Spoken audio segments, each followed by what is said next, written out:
Hello everybody and welcome to the first part of Tier 9 of the Conspiracy Theory Iceberg. I am so excited to get moving with these.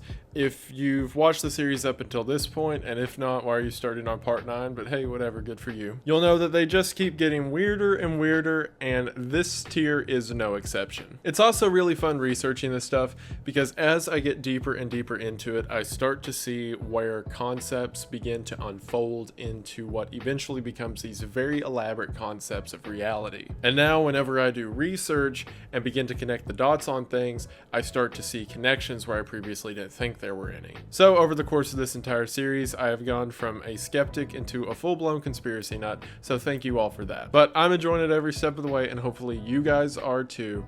So hopefully we can keep this up and we'll get to the bottom and smell out the truth wherever it's hiding. And speaking of smells, don't you like to smell good, smell good? But the problem with smelling good and with perfumes and colognes is that they can cost hundreds of dollars for a tiny little bottle that you never feel like you get your money's worth. Well, if that's how you feel, do not worry, because today I have your solution with Scentbird. Scentbird is a subscription-based company that lets you get monthly trials to very high-end brands. Everyone from Prada, Versace, Gucci, and many more work with Scentbird to deliver you a monthly order of their famous fragrances for only $16 a month. And as you can see here, they are not just sample sizes, as this is an entire bottle of a Confessions of a Rebel cologne that is simply sent to me at a very discounted price. Not only that, but they all come in their own fancy little unit that you can simply twist down or twist back up and then fritz and apply. And for a simple upgrade, you can get as many as 3 different fragrances a month, all through their own subscription-based service, where you can answer a questionnaire to figure out what kind you want and then decide exactly what you want sent to your house. Like for example, this month I got Versace's Eros cologne, Confessions of a Rebel's Morning After cologne, and Gendarme's Sky cologne, and I am a big fan of each. And while I like all of them, I believe that the Gendarme Sky may be my favorite, probably just because the name is cool to say, Gendarme. But you can try that yourself along with the other 600 options you can get through Scentbird at the links below. And not only that, using the discount code Wendigoon, you can get 30% off your first month, which means you can get a high-end supply of fragrances, either colognes or perfumes, for what may be hundreds of dollars for only $11 on your first month. Not only that, but you can download their app and simply do it all through your phone, and it's very easy and feels like a streamlined process to make a rather confusing task of getting whatever fragrances you want way easier. Thank you so much to Scentbird for sponsoring this video. I hope that you all enjoyed, and I hope that you check out the links below. It means the most. Thank you all for watching, and we are back to the video. We are going to go ahead and get into it, but as always, thank you for watching. Tier 9 is called Man of the World, and the description reads, "The final understanding is so close you can almost feel it. At last you ascend, leaving behind all the conspiracies, all of the mysteries, all the known and unknowns. Finally, you can see past the iceberg." The despair code is a theory of a sort of anti-life equation. If you're familiar with concepts that we've discussed further up in the iceberg, like sleeper agents or MK Ultra conspiracies, you know there's these ideas that a person can be infiltrated with a certain line of code or words. This is where things like number stations come into play. The idea that there have been people who've been brainwashed to become triggered or activate if a certain line of dialogue is read off to them. Well, the despair code is that, but for every human on Earth. Supposedly there's a specific phrase or string of numbers that can activate anyone. Now, what that activation does is debated, but the majority of theories says it causes intense feelings of depression and even death in some individuals. This would obviously exist as some sort of massive cosmic weapon that, if wielded by someone or something, could destroy an entire population or even existence of people. Also, according to several people on the internet, the code is 3223412. So if me saying that just then caused extreme bouts of depression in you, you're welcome. However, theories with the despair code go a little bit deeper than that. Perhaps it's not just a phrase or sequence of numbers, but perhaps it could be an image or even a thought. If you've been on weird parts of the internet like I have, you've probably come across several different images that invoke a weird sense of existence. response. Like, you know, all those posts you see that are like, oh, you're in a coma and we sent this message to get through to you, wake up, wake up. And those are ridiculous and they kind of miss the mark. Well, there's some images that legitimately give you that feeling. And the majority of these images that I'm thinking of come from the indescribable nature of what you're seeing.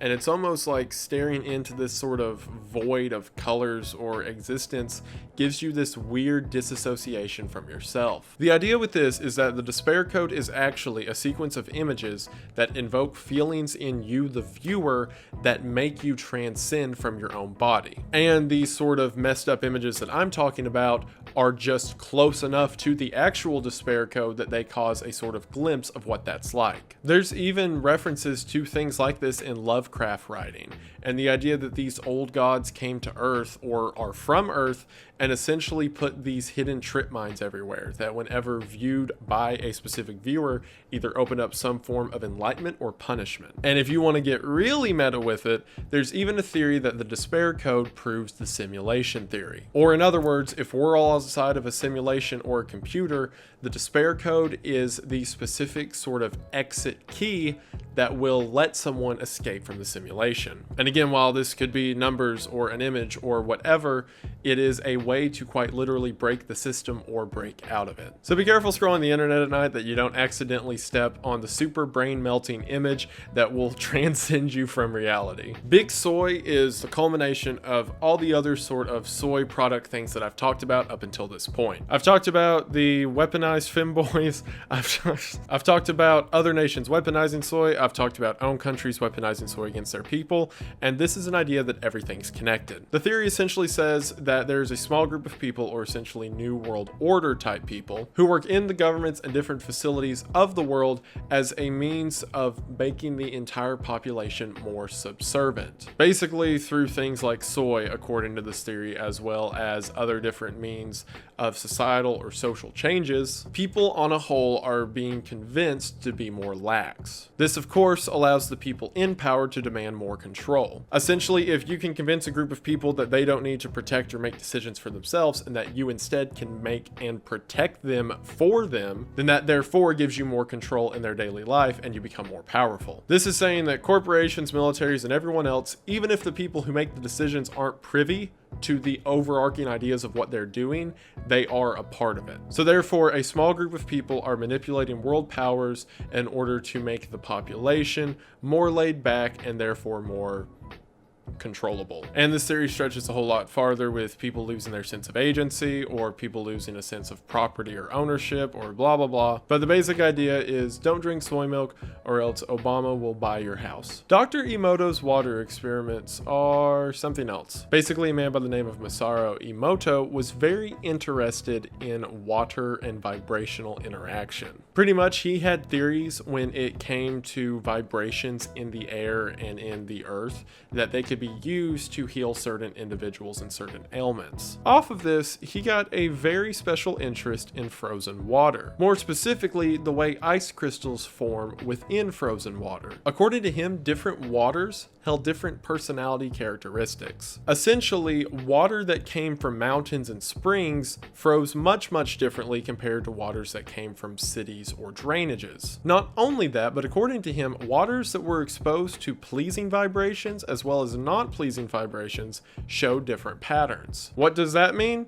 Essentially, he would take water, set it on a glass, show it pleasant imagery and nice music, and then he'd take another cup of water, show it very harsh imagery and scream at it and just be very mean to the water. And then he said after he froze them, the water displayed different frozen characteristics. This has been used by some to imply the sentience of water. And according to Dr. Emoto, water is the basis of life and existence itself, and water exists as a higher form of existence than humans can really comprehend. Essentially, the theory says that the way that water froze differently according to the different vibrations it was introduced to proves that there are more complex qualities to water than we understand, and even an idea that water holds some form of life in some way. So yeah, water is alive.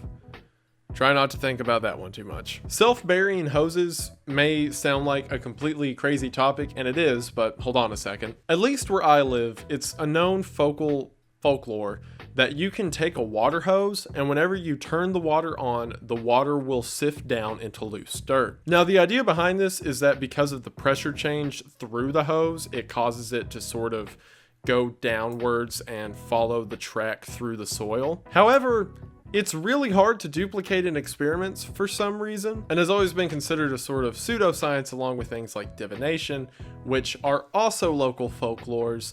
Maybe there's just weird stuff happening in the South. Now, there's one specific story that in 1955, several people around the US reported that after turning on their water hose, the water hose would shoot nozzle first into the ground up to 20 feet, and they couldn't get it back out. Now, this is very different from the self-burying hoses that I'm familiar with, or the other legends say that it sort of loosely shifts its way into the ground. We're talking the nozzle directly shoots into hard soil 20 feet and won't come back up. Make of that of your own conclusions.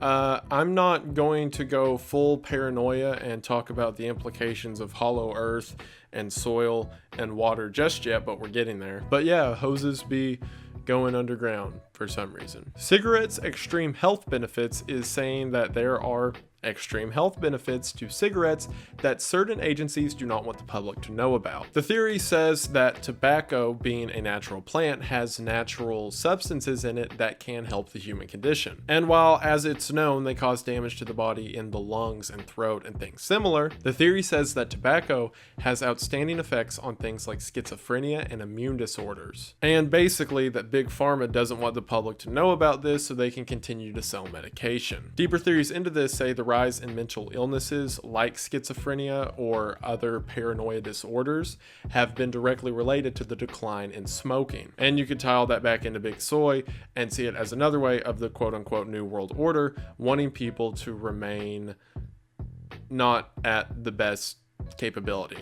Yeah. Pastimes Iceberg is mostly real, I think, is a sort of joke or parrot that I mentioned earlier. Pretty much there is an iceberg known as the Pastimes Iceberg, and it's supposed to hold different pastimes, I guess. Whenever searching it, the closest I could find is this one, but see, the issue with this whole conspiracy iceberg chart is that it was made by one dude. So if it was something that only he knew about and he wrote down, there's no real way for me to know what he was talking about. So I guess the thing with this is that the guy actually does like murder stuff. I don't know. It's one of those ones that I wish I could ask the original creator.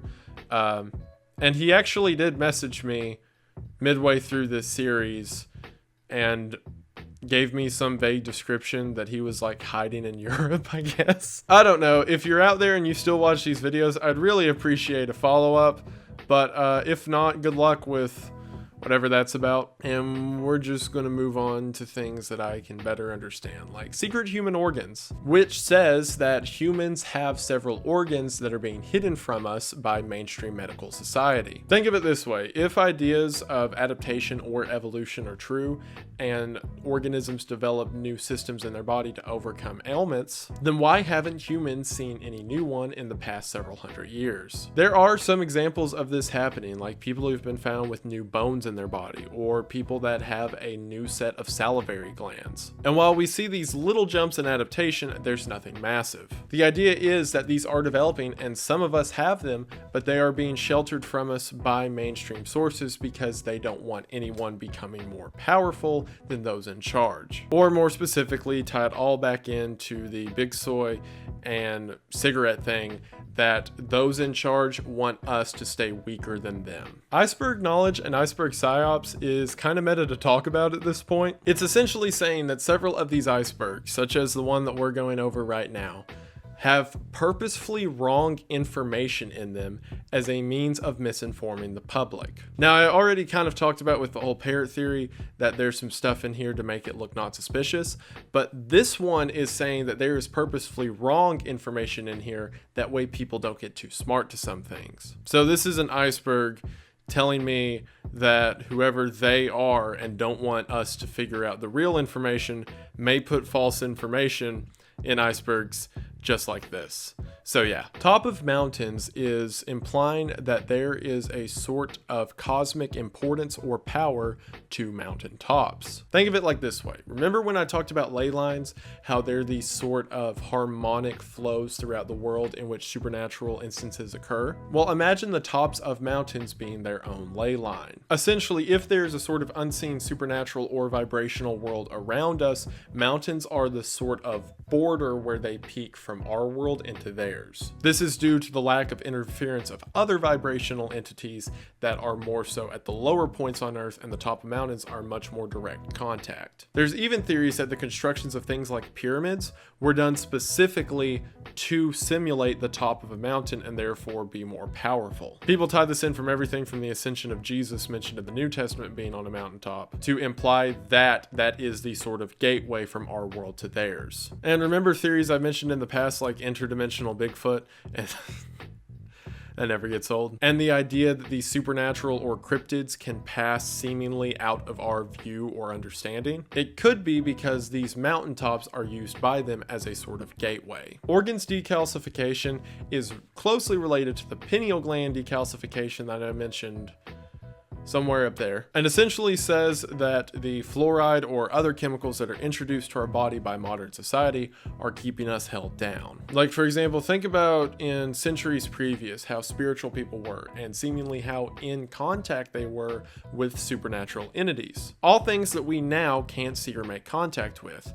The idea being that the powers that be are filling our body with these chemicals as a means of immobilizing us in a spiritual sense. So things like meditation or concentration can work as a means of decalcifying our body, or in other words, reach enlightenment. And you could go even further with this and imply that those who have reached enlightenment, or the next stage of existence, whatever that may be, simply found an appropriate way to decalcify their own body. I'm going to put a slight info hazard or cognito hazard or whatever have you on this next term.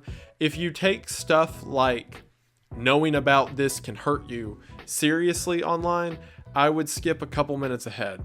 And also don't look at the picture up here. Solar plexus clown gliders is supposed to be a sort of mental virus. Essentially, the idea is that saying the phrase that I just said or viewing this image directly causes you to become opened up to a sort of demon that enters your body through the solar plexus, which is one of the chakras of the body. Those who continuously hear the word said over and over or stare at images like this for a long amount of time not only open their body up to it more, but make the demon more powerful. With some even saying that they have seen the faces following it after being subjected to this demon, and it therefore is a sort of curse that could be passed around online and was in a chain email in the 1990s. Similar to the despair code, there's another theory that the reason this exists is because, as part of simulation theory, this is a sort of glitch or hiccup in the system, that if someone can figure out how to properly exploit it, it can be used as a means of it getting out. Or alternatively, whatever this thing is, or the solar plexus clown glider is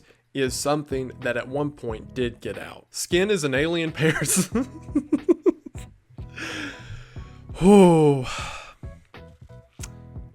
I love my job. Skin is an alien parasite is saying that at some point at the beginning of humanity's existence, humans were essentially the nervous and conscious system of our body as we know it, and the skin and more physical parts was another entity that bonded together. This is a process that is seen in the wild known as endosymbiosis, and there's theories like the mitochondria within animal cells and plant cells, I suppose, was that exact thing happening. One organism bonded with another, and they both realized that they could exist better while together. This is saying that perhaps humans that are the conscious part of our body are not fit for the body that we currently have it, and that's why things like death occur. So therefore, death is not necessarily the death of you as you exist, but instead the separation of your consciousness from the alien parasite that you bonded with however many million years ago, separating between the two. So essentially, humans exist as a form of spiritual and physical endosymbiosis. Anti-medicine is the idea that some, and in a few theories all,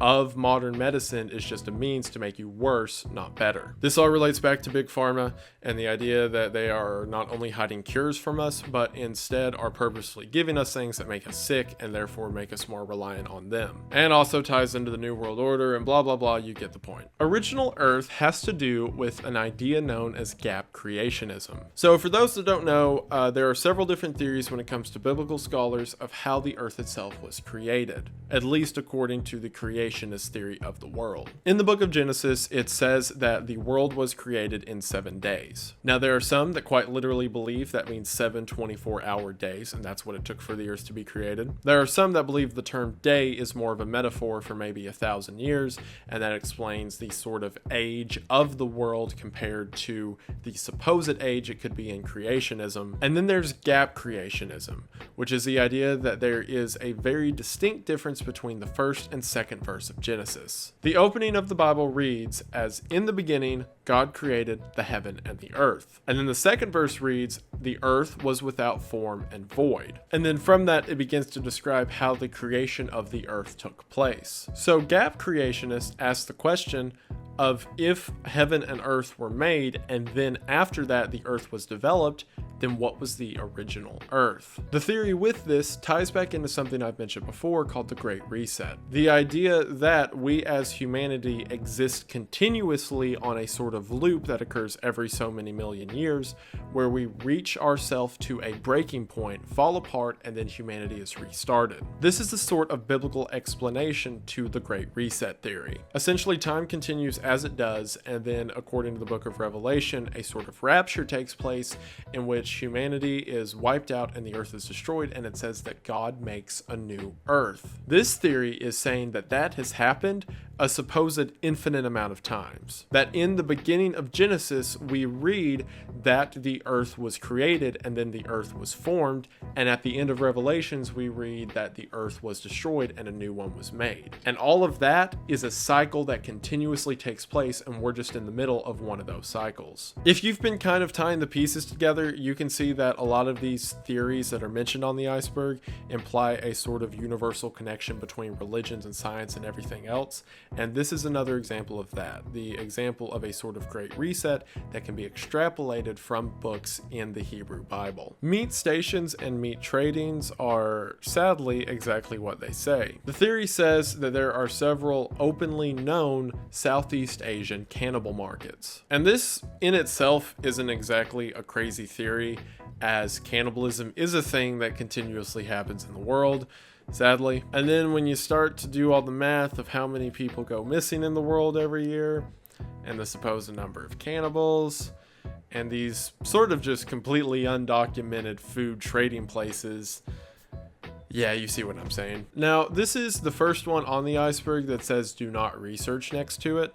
And the reason it says that is because there's a lot of implications tied between this and the things I mentioned earlier, like the Chinese organ trade, which is a thing that happens, as well as several Western elitist rings, which could have very peculiar fascinations when it comes to people.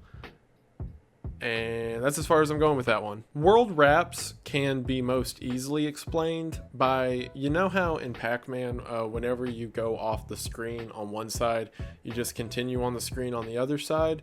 So imagine that, and that's how the universe works. Essentially, it's the idea that if you travel far enough in one direction, you wrap back to where you started, and we are sort of contained in this infinite loop. This would also explain why there seems to be a sort of infinite limit when it comes to our understanding of the universe.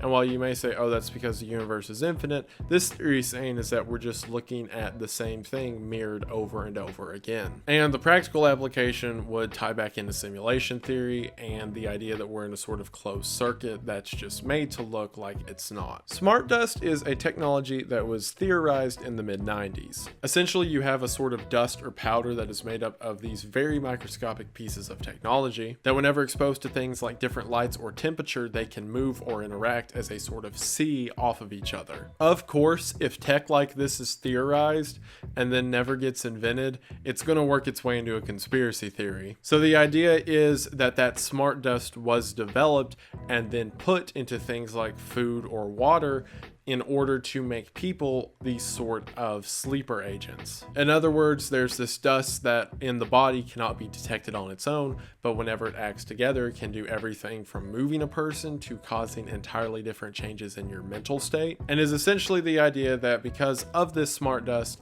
everyone's a sleeper cell. So good luck with that. Secret gates are the sort of culmination to a lot of theories mentioned up until this point. We've talked a lot about things like Agartha and supernatural creatures like demolition elves, as well as man-made structures like temples inside of caves or pyramids. And this is basically saying that while they could be different across cultures and ideas, they all serve the same basic purpose. There is a realm of the unseen around us that we can't interact with. And all of these structures that I'm talking about are different forms of gateways. Tops of mountains or ritual pyramids or whatever are just means of crossing over or communicating with the unseen. So while these seemingly different phenomena, either of the natural world or of the man-made, may seem like their own things, they're all subtly connected as a way to communicate with that which we cannot on our own. Golf rumors is the idea that the PGA in the United States is used as a cover-up for things. Essentially, you have a sport that millions and millions of dollars flow through every year that is known to be an avenue for politicians and other elitists. So therefore, the tour itself is used as a front for their evil doings. The theory even goes to say that several scandals that have popped up in the golf community have just been a means of silencing these smaller findings that could become big and they've shut up. Or in other words, if someone ever figures out what's actually happening with these golf people, they'll just make a bigger story to overwhelm it while they privately silence that matter. And I can't go any further into this theory without implicating people who are really alive and probably definitely aren't doing any of this stuff, so we're just going to move on. Robert Golf and the glass camera has no association with golf itself, so put that out of your head. It has to do with a viewless recorder that was theorized in the 90s to 2000s. Essentially, it says that there was an idea between three-letter agencies in the United States to make a sort of viewless recorder, or in other words, a camera that is not visible. This is why it was called the glass camera, essentially a device that could be used by people to record or view actions of someone without having any evidence that it was being recorded. Now, of course, while this is not only impossible, it completely breaks the understanding of physics, like how could you have a thing that records something visual but cannot also bring in light waves, and you get the point. And the details of how the glass camera was to be built were never made public. The idea is that it wasn't done using physical properties, but psychic properties. Supposedly there was a famed psychic by the name of Robert Golf, which the government has done a good job at eliminating the record of his existence, who worked with the government on astral projection. So essentially what would happen, according to this theory, is Robert Golf would be hooked up to these sort of imagers that attach to his head and put his thoughts onto a screen. So then essentially what Robert would do is he would astrally project out of his body and then go view something as a sort of ghost or specter, and then that was wired back to his brain, which was then wired to a television, and that's how the glass camera works. The reason it can be a camera with no person or no evidence of a camera is because it is the astrally projected vision of his wired into a TV monitor, which... Alright, supposedly, the way this all ended is one time Robert was out of his body too long while astral projecting and died. And for a few brief seconds, went to heaven, to which the image of it was transmitted back into his body, meaning there is supposed found footage of heaven. And according to the theory, that footage was immediately stolen by the Catholic Church and remains in the Vatican vault to this day. So Robert Golf astrally projected heaven found footage into the Catholic Church vault. Oh my gosh. Man, this is why I love this part of the conspiracy iceberg. Do you know what it's like to read all of that at 2 a.m. by yourself in a dark room?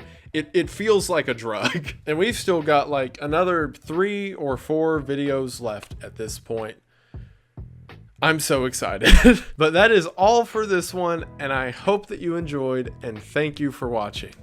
Like I said, we still got another 3 or 4 videos in the conspiracy iceberg. And then I'm going to throw all of this into one video. It's really weird because when I started this, I was like, oh, conspiracy theories, that's kind of lame. Well, I didn't think it was lame. I just thought the majority of them were like crazy or kooky or whatever. And I still do. I'm not saying I believe all of them. I definitely don't. But it has gotten to the point when researching these, like, like it'll be 3 a.m. and I'm reading all this data about it. And I'll just be staring at the screen and I'll be like, oh yeah, so that's how this ties back into the New World Order and how they want to use cigarettes to get rid of our schizophrenia or whatever. And it gets me excited, not in a way that I believe it, but in this sort of world I've concocted where all these are true. I can see like the connection lines, and it's really fun. If you're bored, like, you know, stuck in your house or whatever, and you're bored right now, I highly recommend a YouTube channel where you can fully embrace the lunacy of the deepest parts of the internet, because it has been profound for my boredom, and I am like very happy all the time because I have this insane scape to fall back on whenever I want. But yeah, we'll get into the rest. I have talked too much. We will get into the rest of that in the next parts. I also need sleep. But thank you all so much for watching right now. I hope that you enjoyed. I'm loving this. I'm having a great time. I'm loving this whole YouTube thing, and it's thanks to you guys. Like 530,000 subs. Like the fact there's that many of you that are interested in watching my slow mental breakdown really means a lot, and I really appreciate it. So thank you all so much for watching. It means the most. So I hope that you enjoyed. I hope you check out the rest. Thank you so much to my patrons.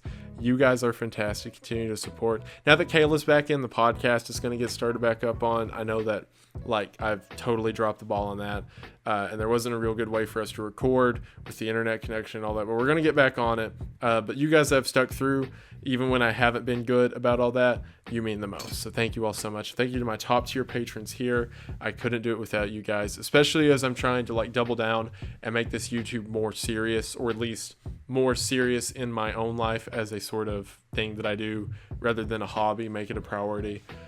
It's really encouraging to see that kind of support. So thank you all for that. So I hope that you enjoyed. I hope that you like this. I'm going to go drink coffee and go to sleep in that order. So thank you all so much for watching. I hope that you enjoyed, and I will see you in the next one.